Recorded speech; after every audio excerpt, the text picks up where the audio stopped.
What's up, everybody? Welcome into another episode of Bulls Late. It's your host, Matt Johnson here. Going to kick off this show with a Noah Sangay update. Really wanted to just shed some light to his start in his G League career. Now, he's been on quite the tear. He's been up and down quite a bit between the Bulls and the Windy City Bulls, as you guys have seen, but averaging 25 points per game to start his G League career and 7.5 rebounds a game. He's shooting 53%. I mean, those are quite the numbers for a guy who is he's only 18 years old, super young. I know a lot of Bulls fans want to see him, including myself, want to see him succeed at the NBA level. We knew it was going to be a developmental thing this year. You got to exhibit patience with this guy. I mean, looking at his his tape early on in his career, he looks like a young Nick Batum, and a lot of people felt that way on draft day as well, as that was his main comparison. So you definitely see flashes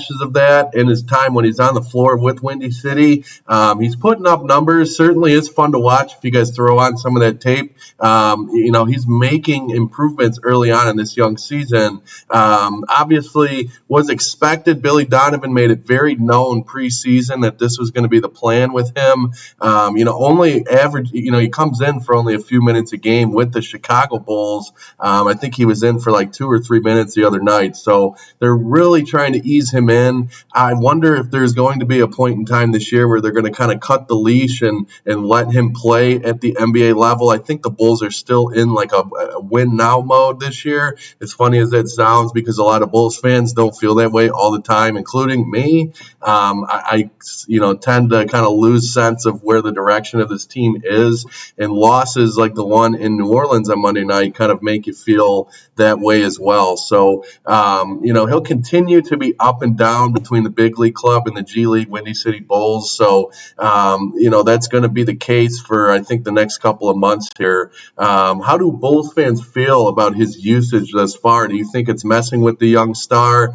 Do you think it's good that he's going back and forth and playing as much as he has with the Windy City Bulls?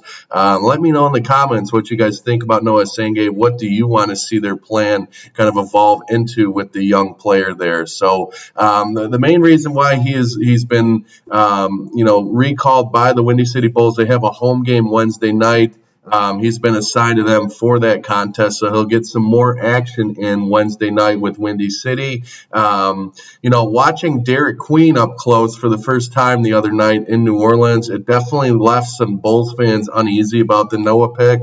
But again, we need to continue to be patient with Noah Sangay. Only 18 years old. The best is yet to come with the young Frenchman. I think he definitely has the traits and the ability to kind of blossom into a young NBA star. So we'll see what happens with his next appearance Wednesday night. He certainly has been tearing it up in the G League to this point. Let's hope that continues for him there. I wanted to kind of switch gears, talk about some early trade rumors with a team that really has made it known that they're making everybody available, and that's the Sacramento Kings. They've gotten off to a really shaky start. It's never too early to have trade rumors beginning to swirl. I know I love to do that in this show. The Kings, are an organization who struggle as much as anybody when it comes to choosing a direction, having made it known recently that anyone and everyone in that organization is available to be traded. Domantas Sabonis is a name to watch on the Bulls' radar for a few reasons. If the Kings are open to offers on him, Chicago can construct an enticing package that includes multiple assets. It's even worth noting that Sabonis and Bulls Executive Vice President Arturas Karnisovas each have Lithuanian roots for what that's worth. That's a deeper connection there between the two guys, I'm sure. They go way back. So Sabonis, looking at his numbers this year, he's currently averaging 17.2 points a game to go along with 12.3 rebounds a game and 3.7 assists per game. He's shooting 51% this year. It's also worth noting that when looking at Sabonis, noting that a week ago now he was diagnosed with a partially torn meniscus in his left knee, and he is to be reevaluated in about another 2 to 3 weeks. It was initially a 3 to 4 week timetable. This happened about 6 days ago, so we'll see where that links to Sabonis as well. Obviously, you want to know that a guy's healthy and trending in the right direction before even thinking about inquiring about possible trade talks for him. Now it's still, we're at Thanksgiving, guys. It's really, really early to start, mustering up, trade packages and trade rumors and that. But this is a name to keep an eye on. I wanted to get this out to you guys early as we head into that part of the year here. That's certainly a name that Bulls fans are going to want to keep an eye on going forward. And the Kings, I believe they're 5-13 of some sort. So they've had a really tough start to the year, and they certainly are going to be looking to dish guys sooner rather than later. And I think he's going to be a popular name for not just the Chicago Bulls, but a lot of teams going forward. So as we don't have games to look forward to until Friday and Saturday, I wanted to look at the updated power rankings with you guys. ESPN rolled out their updated list.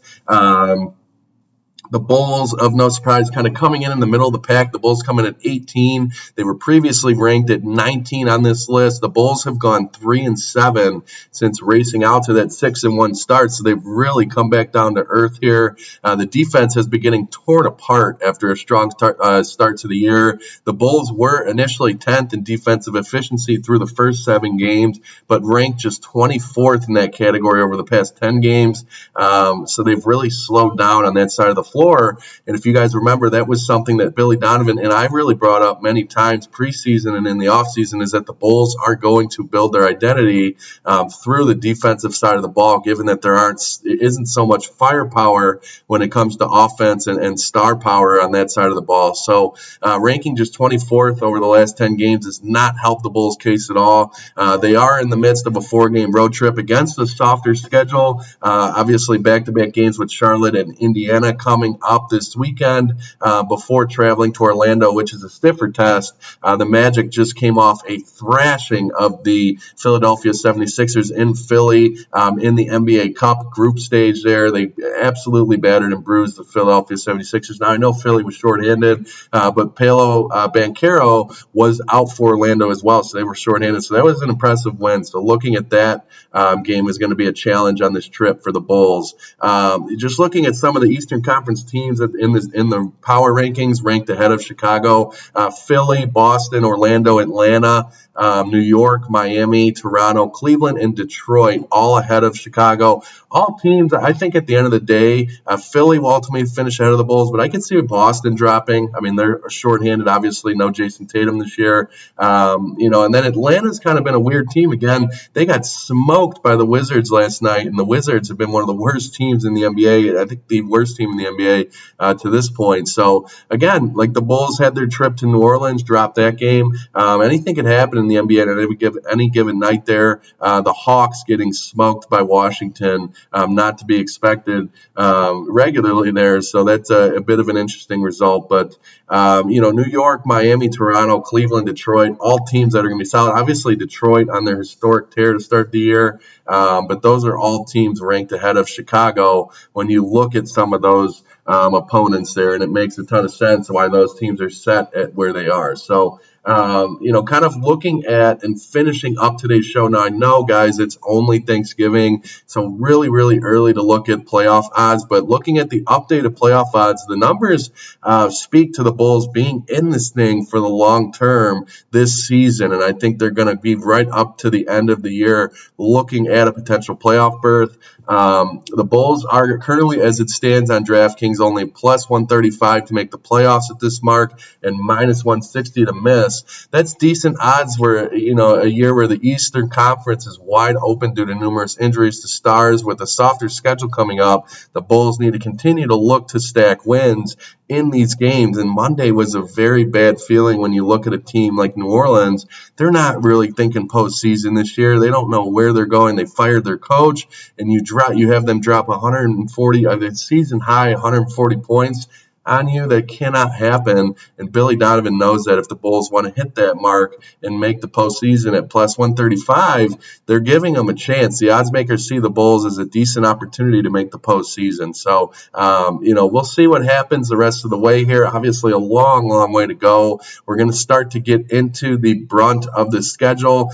Usually, playoffs can be taken seriously right around Christmas and post-Christmas, and that's coming up fast. So definitely face some important games coming up this weekend. The Bulls need to take advantage against teams like Charlotte and Indiana before going and playing one of the tougher teams, at least I thought, to start the year, and they certainly showed it in Philadelphia, shorthanded at that, but the Orlando Magic are going to be a tough test. So hopefully the Bulls can stack these next couple of wins and get things back in the right direction here and build some consistency really in this young part of the season. So anyway, lighter show today. The Bulls will be back in action Friday night in Charlotte in their final NBA Cup game in the group stage. So we will talk to you guys with a preview on that then.